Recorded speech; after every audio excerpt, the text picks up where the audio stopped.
बायको नोकरी करणारी असावी, ती स्मार्ट असावी, चारचौघीत उठून दिसावी, अशी तमाम नवरे मंडळींची इच्छा असते. यासोबत तिने गृहकृत्यदक्ष आणि आदर्श सून असणंही मस्त असतं. पण तीही आपल्यासारखी एक माणूस आहे.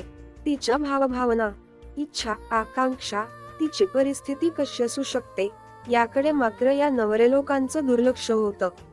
नवऱ्याचा बायकोकडे पाहण्याचा दृष्टिकोन कसा असावा? उद्या कदाचित तुझं नोकरी करणाऱ्या मुलीशी लग्न होईल, त्यावेळी जरा हे वास्तवही लक्षात घे. ती तुझ्या एवढीच शिकलेली असेल, तुझ्या एवढाच पगार कमावत असेल, ती देखील तुझ्यासारखीच व्यक्ती असेल, त्यामुळे तिचीही स्वप्न असतील, आवडी असतील. तिनेही आतापर्यंत कधीच किचनमध्ये पाऊल टाकलं नसेल, अगदी तुझ्यासारखंच किंवा तुझ्या बहिणीसारखं. ती सुद्धा अभ्यासात बिझी असेल आणि मुलगी म्हणून कसलीही सवलत न देणाऱ्या या स्पर्धेच्या युगात पुढे जाण्यासाठी धडपडत असेल, अगदी तुझ्यासारखीच. तिनेही तुझ्याप्रमाणेच वयाची 20 ते 25 वर्ष आई, बाबा, बहीण, भाऊ यांच्या प्रेमाच्या सान्निध्यात घालवली असती. आणि तरीही हे सारं मागे सोडून तिचं घर, प्रेमाची माणसं यांना दूर करून ती तुझं घर, तुझं कुटुंब, तुमच्या रीतीभाती स्वीकारायला आली असेल. पहिल्याच दिवशी तिने मास्टर शेफ प्रमाणे स्वयंपाक करावा अशी सगळ्यांची अपेक्षा असेल. नेहमीच्या बेडवर तुम्ही डाराडूर झोपलेले असताना ती मात्र सर्वस्वी अनोळख्या असलेल्या वातावरणाशी, अनुभवांशी आणि किचनशी जुळवून घेण्याचा प्रयत्न करत असेल. सकाळी उठल्याबरोबर तिने चहाचा कप हातात द्यावा आणि रात्रीचं जेवणही तिच्याच हातचं असावं अशी अपेक्षा असेल.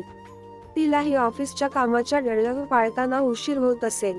ती सुद्धा कंटाळली असेल, कदाचित तुमच्यापेक्षा थोडी जास्तच. तरीही तिने तक्रारीचा सूर लावू नये असंच तुम्ही म्हणाल.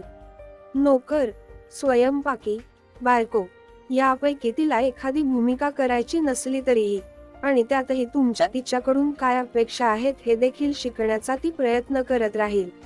ती सुद्धा थकते, कंटाळते, पण सतत तू म्हण लावू नये आणि तुझ्यापेक्षा पुढे जाऊ नये या अपेक्षाही तिला माहिती असतात. तिचा स्वतःचा कंपू असतो, त्यात मित्रही असतात आणि तिच्या ऑफिसमधले पुरुष सहकारीही. तरीही ईर्ष्या, अनावश्यक स्पर्धा आणि असुरक्षिततेच्या भावनेने तुमच्या मनात घर करू नये म्हणून ती बालमित्रांपासूनही दूर राहते.